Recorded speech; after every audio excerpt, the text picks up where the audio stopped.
Então vamos voltar aqui com a leitura. Você pode curar o seu coração. Capítulo 1. Mudando o que pensamos sobre perdas. Enquanto dirigia até San Diego para minha primeira reunião de trabalho com Luiz, procurei elaborar as perguntas que lhe faria.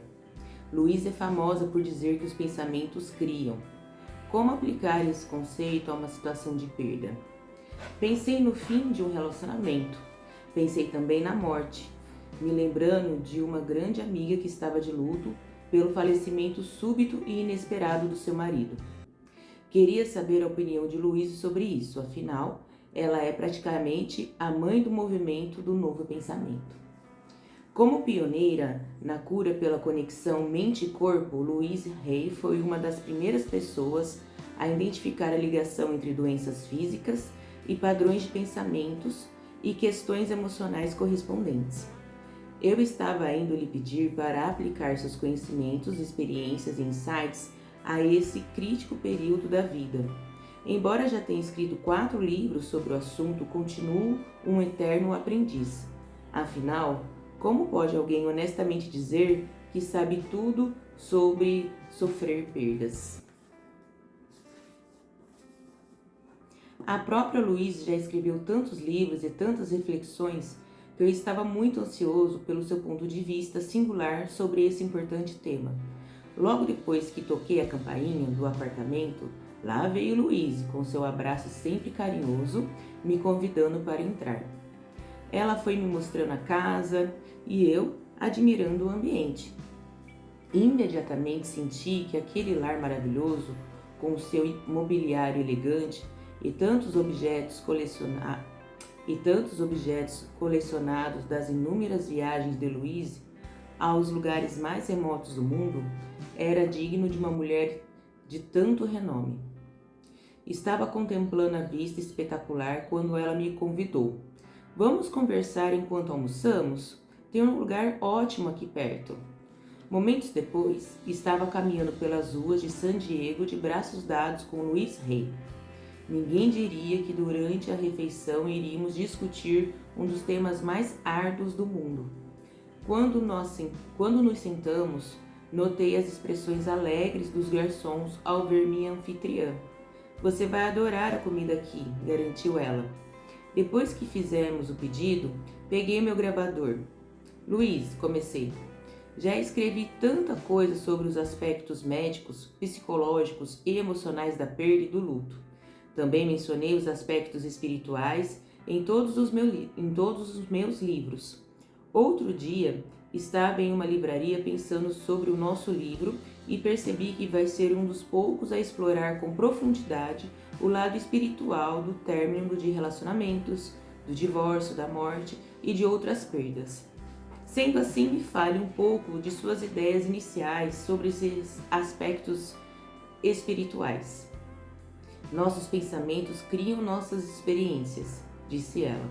Não estou dizendo que a perda não aconteceu ou que a dor não é real. Quero dizer que o nosso pensamento molda a experiência da perda. Louise prosseguiu. David, você diz que cada pessoa experimenta o luto de maneira diferente. Vamos analisar por quê. Contei Louise o caso de minha amiga cujo marido havia morrido subitamente de uma hemorragia cerebral. Fiquei surpreso quando ela não me perguntou sobre a natureza da perda sofrida por minha amiga. Em vez disso, pediu: fale sobre como sua amiga pensa. Cada um de nós sente coisas diferentes porque tem pensamentos diferentes sobre o luto. A chave da questão é a linha de pensamento dela. Tive vontade de perguntar como é que eu poderia saber o que minha amiga pensava, mas então percebi a intenção de Louise. Ah, sim, as palavras dela, suas ações e a maneira como se comporta durante o luto refletem o que ela pensa. Louise tocou minha mão e sorriu. Isso mesmo. Que tipo de coisas ela tem dito? Vamos lá. Eu a ouvi dizer, por exemplo, não consigo acreditar que isso esteja acontecendo. Essa foi a pior coisa que já me aconteceu. Nunca mais vou amar alguém. Ótimo. Ela está nos dando bastante informação. Vamos pegar uma declaração como: nunca mais vou amar alguém. Você sabe como eu acredito na importância das afirmações. Afirmações são pensamentos positivos de autoajuda. Então pense no que ela diz para si mesma de luto: nunca mais vou amar alguém. Essa declaração pode criar realidade. No entanto, o mais importante é que esse pensamento não a ajuda e nem diminui a sua perda. A dor da perda é um fator. Nossos pensamentos ainda aumentam o sofrimento.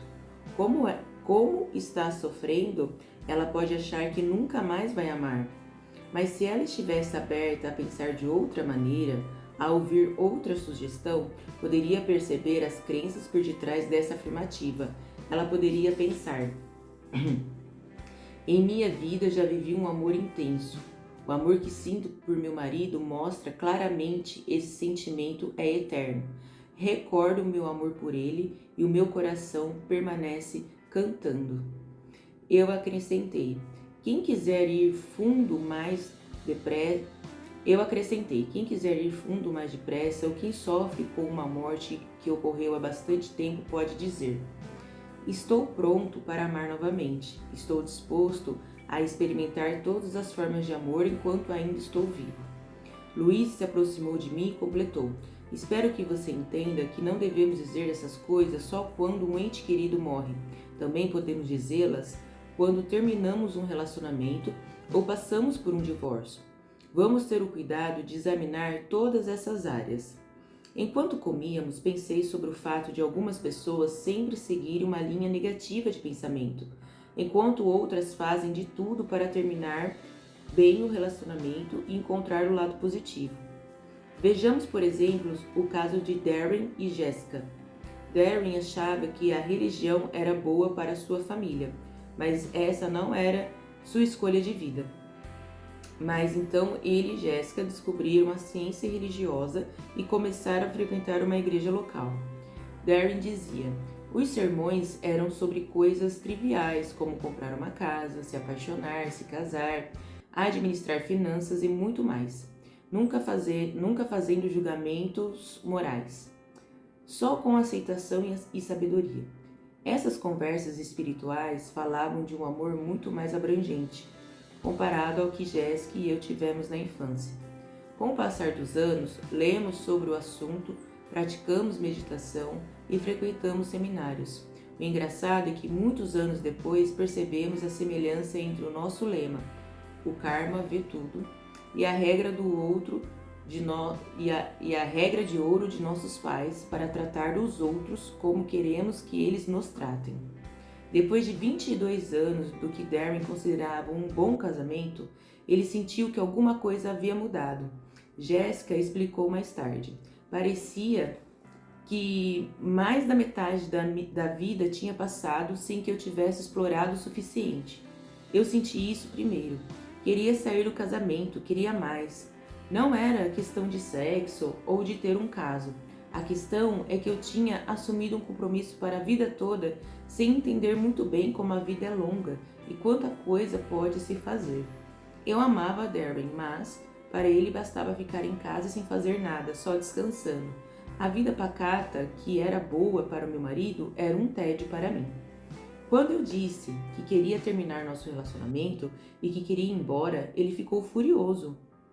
Ele se sentiu traído e levou a questão para o lado pessoal. Mas não era nada pessoal. Ele me acusou de ter deixado de amá-lo, mas também não era verdade. Eu ainda o amava. Mas o fato é que o nosso relacionamento romântico não existia mais. Eu sabia que, se ficasse nós dois, seríamos muito infelizes. Foi triste, mas tive que ir embora. A verdade é que todos nós sempre avançamos no sentido de averiguar as feridas que precisam ser curadas.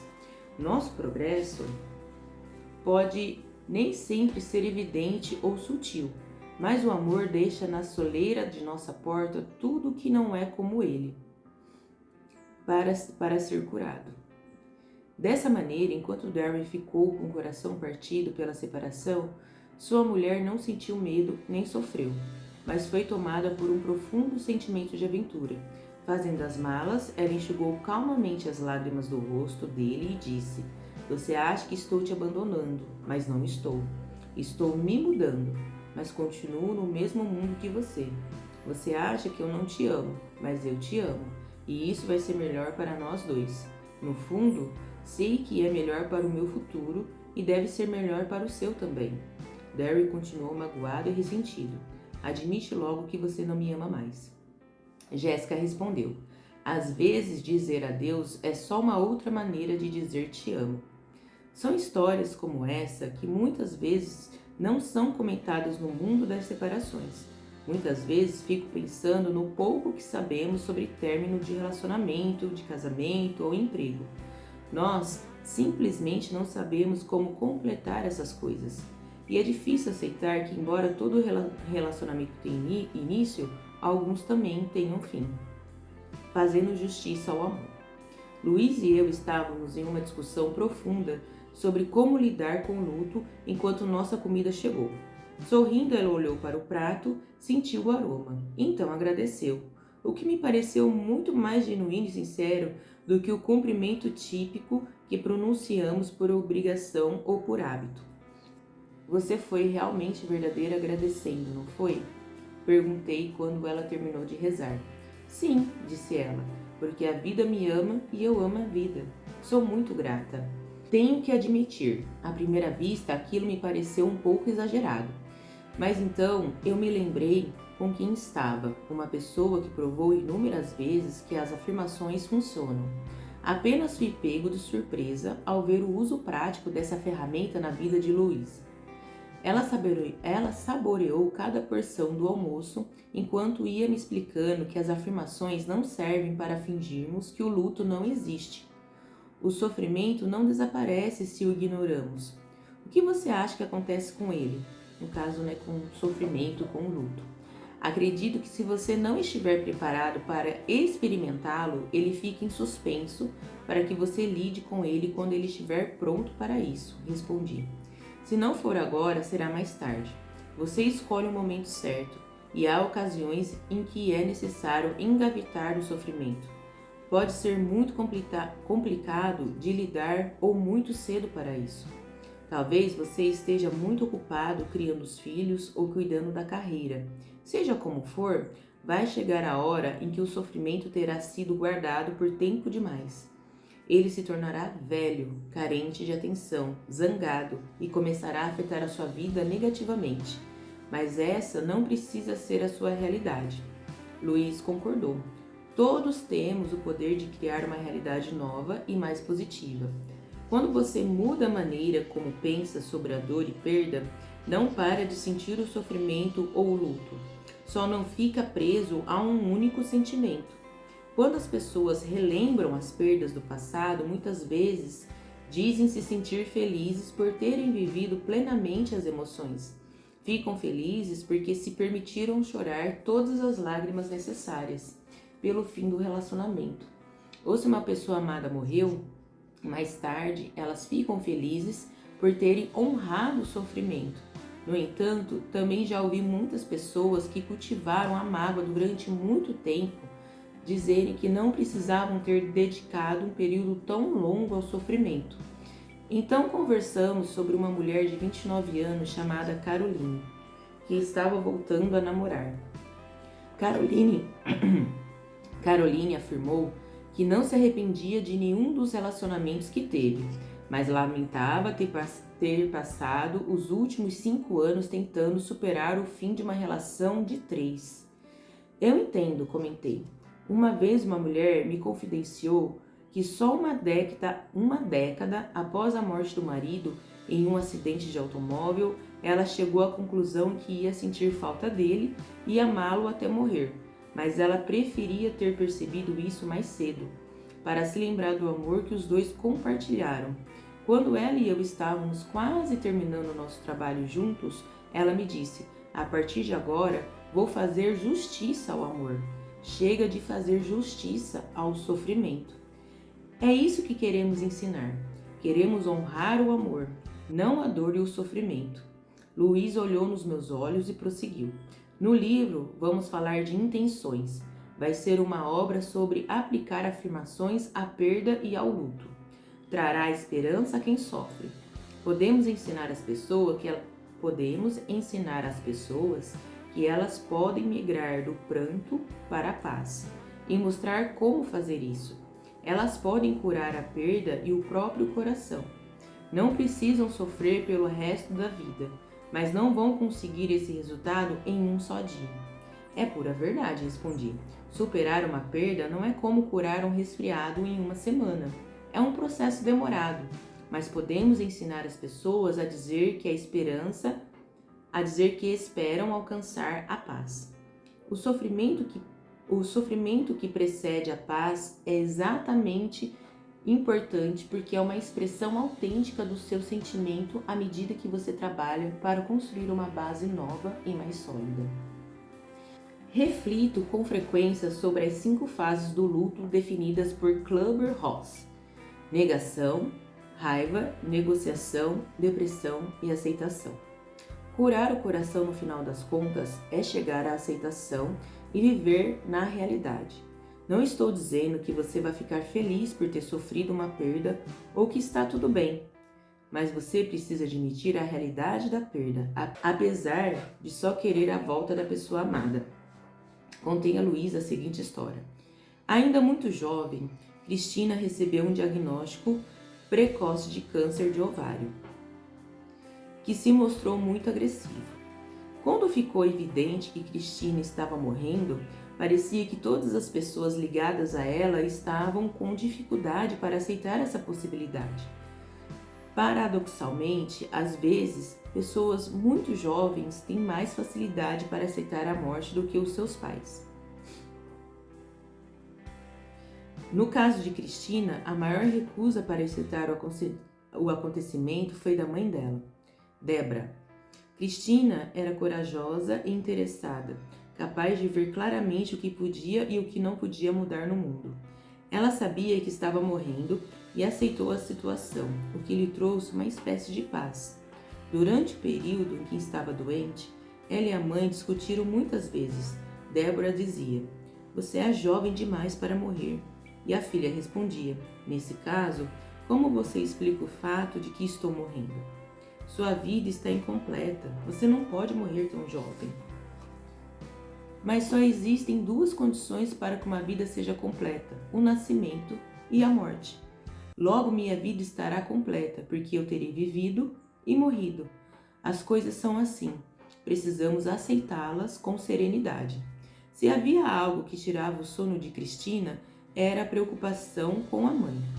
Depois que ela morreu, prestei assistência a Débora por alguns meses e até hoje lembro como Cristina desejava que a mãe tivesse paz, mas isso não acontecia.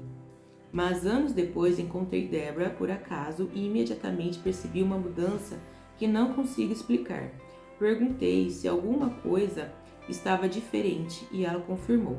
Confesso que desejava ter a minha filha de volta muito mais do que desejava paz, mas no fim me dei conta de que queria paz para mim e para Cristina. Finalmente entendi o significado de querer que uma pessoa amada descanse em paz. Comentei com Luísa: Cristina e Débora até hoje sempre me fazem lembrar da importância de querer essa paz. Luiz concordou.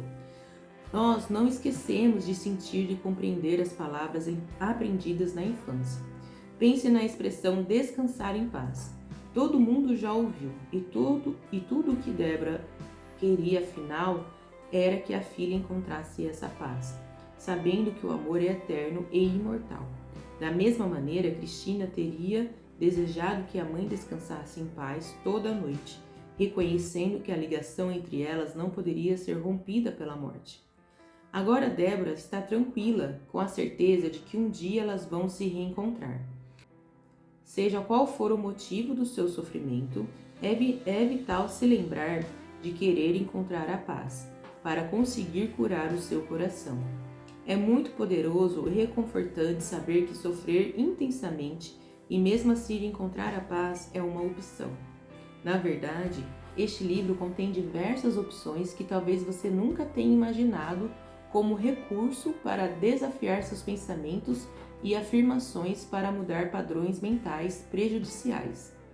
Se lembre apenas de que é possível curar seu sentimento de perda e o seu coração. Há pessoas fazendo isso o tempo todo, mas você sempre precisa ter em mente que o seu luto é tão pessoal quanto a sua impressão digital. Você precisa admitir sua perda, a sua dor para curar totalmente o seu coração.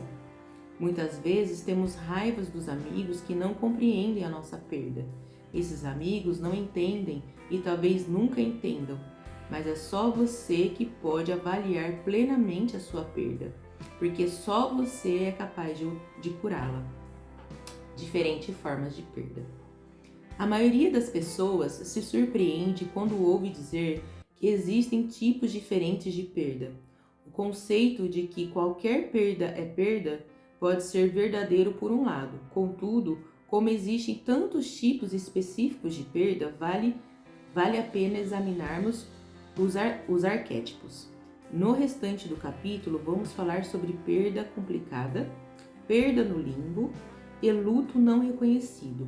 É importante lembrar que o luto é a reação dessas perdas. Apesar de não querer me estender nas complexidades dessas categorias, é bom entender em qual delas sua perda se enquadra. Fica mais fácil assim encontrar naquela situação a melhor expressão de si mesmo. Perda complicada. Basicamente, perda complicada é qualquer perda agravada por outros fatores. Quase todos nós sabemos que vivenciaremos uma perda quando um relacionamento naturalmente chegar ao fim. Quando duas pessoas concordam com a separação, é uma perda sem complicação.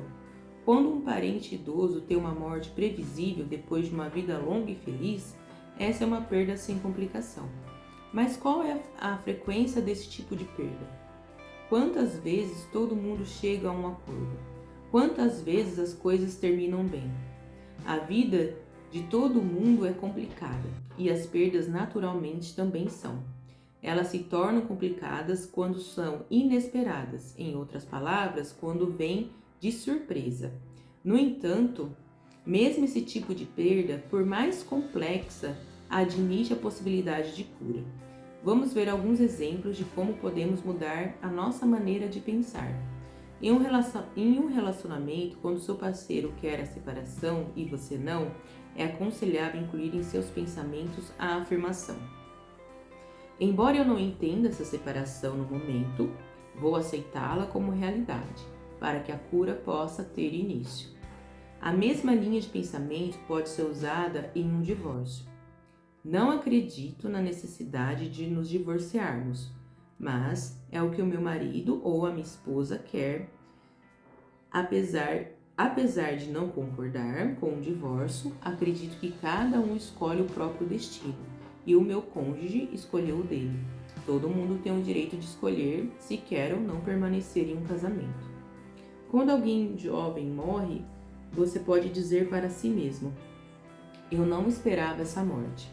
Achava que a pessoa ainda tinha muito que viver, mas preciso me lembrar de que não vejo tudo e nem sei de tudo. Apesar de estar com raiva e confuso, não sei o que o destino reserva para a vida dos outros. Lembre-se de que a perda pode ser complicada, mas a cura pode ser simples. A perda no limbo. Vejamos alguns exemplos de perda no limbo. Depois de o mesmo casal se separar pela terceira vez, os dois talvez pensem: essas separações estão acabando conosco. Queremos fazer o relacionamento dar certo ou então acabar de vez com isso. Talvez a seguinte afirmação os ajude: essa separação vai trazer revelações úteis. Esse relacionamento vai florescer ou morrer em seu próprio tempo. Quem estiver passando por problemas de saúde grave, prolongado, talvez diga que a espera pelos resultados dos exames é terrível, ou quero recuperar a saúde plena, ou então morrer de uma vez só. Neste caso, uma boa afirmação será: minha saúde não é definida por um resultado de exame. O receio da perda pode ser tão desgastante quanto a própria perda. Às vezes a vida nos obriga a ficar no limbo, sem saber se vamos sofrer uma perda ou não. Você pode ter que esperar muitas horas até saber se a cirurgia de um ente querido correu bem, ou aguardar muitos dias até alguém sair do coma. Quando uma criança desaparece, podemos ficar no limbo durante horas, dias, semanas ou até mais. As famílias de soldados desaparecidos em ação muitas vezes sofrem décadas no limbo. Anos depois, a família ainda pode não ter se conformado com a perda e talvez não consiga se conformar até saber a verdade do que aconteceu.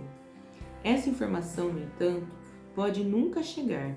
Viver no limbo à espera de uma perda já é uma perda em si. Mas as coisas não precisam ser assim. No meio da tempestade, podemos encontrar um porto. Diante da expectativa de uma perda em geral, nos torturamos imaginando as piores possibilidades. Não sabemos como sobreviver se o pior acontecer. Nessas situações, podemos ficar paralisados e incapazes de ajudar os outros ou a nós mesmos. Uma afirmação de cura para esse caso é: apesar de não saber onde está o meu ente querido, confio em Deus e em suas mãos amorosas para cuidar dele e deixá-lo em segurança. Por exemplo, em uma separação, talvez você pense: tenho que reconquistá-lo, não estou pronta para terminar. Reformule seus pensamentos, repita para si mesma: posso não saber como terminar essa situação, mas a vida me ama e vou ficar bem com ele ou sem ele. Se estiver achando muito difícil terminar um relacionamento com alguém, experimente dizer: se não sou a pessoa certa para ela, outro alguém é. Vou sair de cena para que eles possam se encontrar. Luto não reconhecido. O luto não reconhecido é a dor por uma perda pela qual não nos sentimos socialmente autorizados a sofrer. Esse luto não costuma ser explícito e nem aprovado. Eis alguns exemplos. O relacionamento não é aprovado pela sociedade como relacionamento ou casamento homossexuais. Nesse caso, experimente pensar: não importa a opinião dos outros sobre o meu amor, respeito o meu amor e minha perda. O relacionamento ocorreu no passado. Pode ser, por exemplo, a morte de um ex-marido ou de uma ex-mulher. Use a afirmação: embora já não estivéssemos casados, meu amor não aconteceu só no passado. Ainda existe no presente. Vou sentir plenamente a perda do meu amor por ela ou por ele. A perda é secreta ou difícil de ser notada. Entre as perdas ocultas estão o aborto espontâneo, o aborto provocado. Tente pensar: vejo e honro a perda do meu bebê. Algumas causas de morte são estigmatizadas, por exemplo, quando a morte parece resultar de uma decisão imprudente do que alguns consideram pecado, por exemplo, suicídio, AIDS, alcoolismo, overdose de drogas, são alguns exemplos, né? Procure pensar. Nos casos de suicídio, meu amado estava sofrendo e sem encontrar uma saída. Eu agora o vejo pleno e em paz. Em caso de AIDS, minha amada é linda e preciosa, independentemente de sua doença. Em caso de dependências de álcool ou drogas, meu querido fez o melhor que ele pôde. Eu o recordo como era antes do vício e agora vejo livre do vício. A perda de um animal de estimação às vezes não é lastimada por medo de ser ridicularizado. Tente pensar: meu amor por meu animalzinho é muito verdadeiro. Só vou confessar minha dor para quem for capaz de entender essa perda. Lembre-se, no que diz respeito ao luto não autorizado, que não conseguimos mudar o que os outros pensam, mas podemos mudar o que pensamos. Faço justiça às minhas perdas. Como você pode ver, existem nomes diferentes para os diferentes tipos de perda. Embora nosso luto seja totalmente pessoal, a experiência de sofrer a perda é universal. Assim, é importante observar que, se todos sofrem perdas, todos também podem curar a dor. Apesar de não termos controle sobre a possibilidade de uma separação, de um divórcio ou de uma morte, o temos por completo sobre os pensamentos decorrentes dessas circunstâncias. Você pode se permitir sentir plenamente a dor e desejar a cura, ou pode se tornar uma vítima do sofrimento. As afirmações são uma ferramenta valiosa para levar seus pensamentos na direção da cura e afastá-lo do sofrimento. Agora vamos examinar em detalhes a perda com o fim de um relacionamento e aprender como concentrar os pensamentos na cura. Também vamos ver maneiras de superar crenças negativas para, no futuro, manifestarmos mais amor próprio. Então, aqui já começa o capítulo 2, retrocessos e progressos nos relacionamentos. Então, essa leitura vai ficar para o próximo dia.